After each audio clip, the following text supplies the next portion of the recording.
which one of these teams actually has a shot given their current situations? And, obviously the Jets have a defense that's top notch, number one in the NFL over the last 4 weeks or 5 weeks or so. Mike White looked like a world beater, and then I go look at the Giants and I'm like, all right, they're still developing, and all right, but which one of these quarterbacks could actually lead you to a Super Bowl? And as crazy as it sounds, and even though he's only started one game, to me it's Mike White. Mike White is the quarterback that could win a Super Bowl in this town, and it's a knock. Because Daniel Jones, and you told me this stat before, as we were getting ready for the show. This is his 50th game this weekend. Yep, Daniel number Jones. 50. And by 50, you should know, do I love this guy? Mm-hmm. Is he my guy? Is he not my guy? But we don't know with Daniel Jones. And when we think about our quarterbacks, it's got to be that guy who is a good leader. He's a lifter. That he is he's got the skill set, all the requisite skill sets, and he's in the right situation. And so, is Daniel Jones a leader? Yes, he is. Does he have the skill set, like the body type, the arm strength, the athleticism? The answer is yes. Is he in the right system? The answer is probably yes. Mm-hmm. But there's something about Daniel Jones that is it's escaping you to stamp him as that guy. And I don't know as the season goes on whether or not we're going to find that out or not. There's not a lot of talent around him, wide receiver-wise. Saquon's obviously been fantastic. There hasn't been consistent success. Been some really good things, but not consistent success. And so when I think about Daniel Jones and I think about, hey, is this the guy that could lead the Giants at some point to a Super Bowl? My answer right now is no. And it's not a knock on him. It's just I don't know that he's that guy who could lead you to a Super Bowl. As crazy as it sounds, and I say about Mike White, he could do it. It's because Mike White has a great defense around him. He's got ridiculous talent around him offensively from his running back room, even with Breece Hall hurt. And it's like Bam Knight's going to turn into a pretty good player for the Jets. Michael Carter's a little bit banged up. You got Uzama and Conklin and Garrett Wilson and Corey Davis. Like, you got all this talent. So Mike White could be a Super Bowl quarterback before Daniel Jones what are we doing is here? a Super Bowl quarterback. And it's crazy to think about because he's been here for – this is fifth year. You're really hitting me with some wacky. Your mind works incredibly. This is what you're hitting. And by the way, but it's a slow day. I wish that you're right. In my mind, I'm like, is Daniel Jones? Is he ever going to win a Super Bowl here? Is he that guy?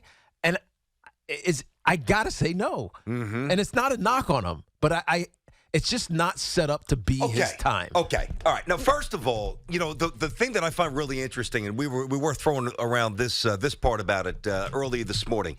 The symbolism of his 50th game, there's something behind that. In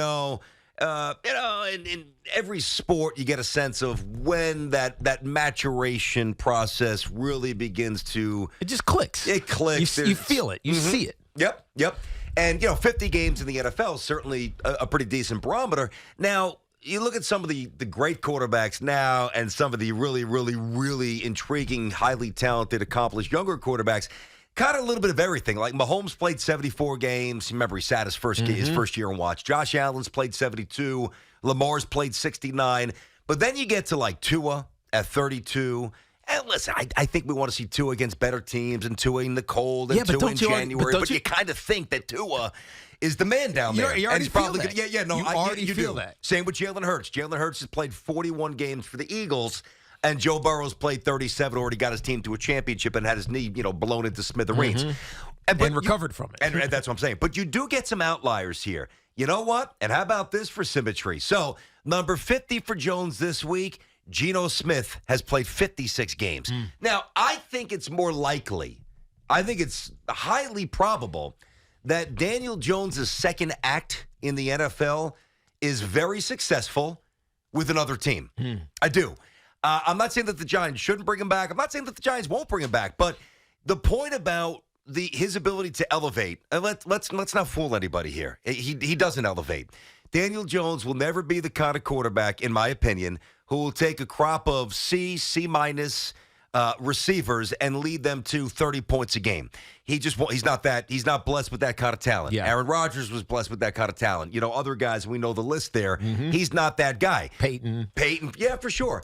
But there were it's so crazy because any time that you look at Jones and wonder about what his ceiling is, you have to go back to Eli Manning. You were playing, and I was yapping on a different station. And he wasn't that good.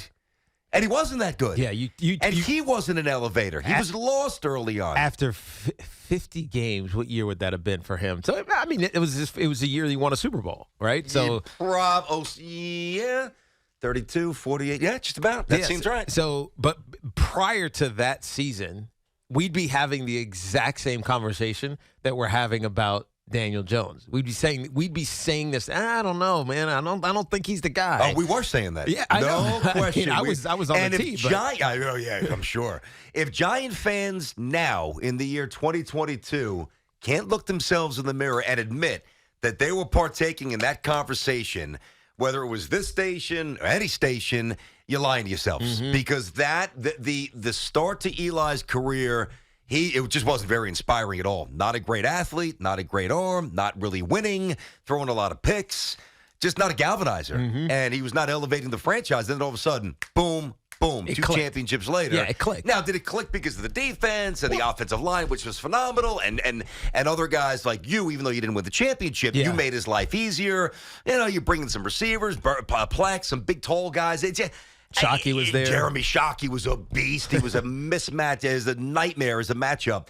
I think it's a little bit of everything. But I think the what concerns me about Daniel Jones here, all right, by the time the Giants get it all together, and that's why this season is awesome, but also very misleading. Mm-hmm. They are miles away from having it all put together. And that's what I'm getting at. I so know. It's like, I'm not disagreeing with you. Because it's playoff time, basically. It's not for, say like the Kansas City Chiefs or the Bills. It's not playoff time for them. But for teams like the Giants and by extension the Jets, it's just, you gotta it's nut crunching time right now, right? You can't afford to just slip up and have 2 bad weeks in December. I mean, head coach Brian Dable talked about this, how once you get into December and you're playing meaningful games, he had this conversation yesterday. He's usually like really standoffish, Belichickian with some of his responses. He's not dismissive, but he doesn't get deep like this. Nope. But he got deep talking about December games and playing games in December that mean something, which tells me that he's telling his team that. Mm-hmm. Like, hey, guys, we're 7-4, right? It's December. We're playing meaningful football. There is a month left in the season.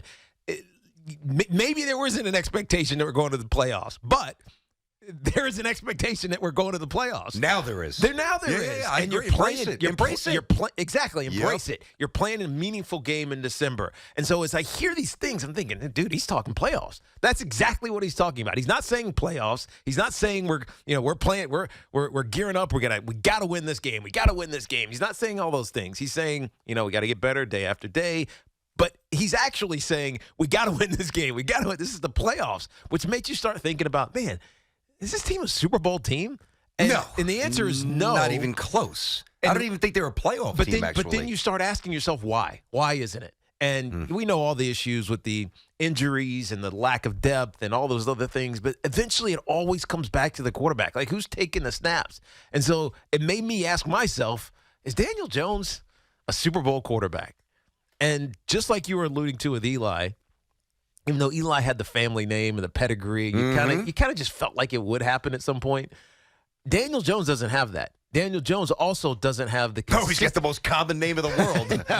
But he also doesn't have the consistency of a system. Eli was in the same system for 3 years, 4 years, 3 years. And in the 4th year, he won a Super Bowl. Obviously, Kevin Gilbride took over as the offensive coordinator from John Hufnagel. And so I think for him, there was a continuity that helped him elevate to that level. Daniel Jones doesn't have that. And it's not his fault, but it is exactly why you look at Daniel Jones and it makes you question whether or not he's that right guy. Okay, 877-337-6666. Tiki and Tierney on the Fan.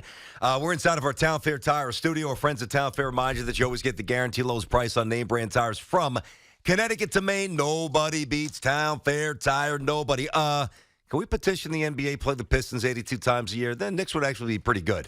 Now, listen, I think this is really interesting. I didn't know where you were going. I mean, Mike White, Super Bowl, and I see where you're taking me, and you're not But it's wrong. not because Mike White's a I Hall of gotcha. Famer. It's because Mike White is in a great situation.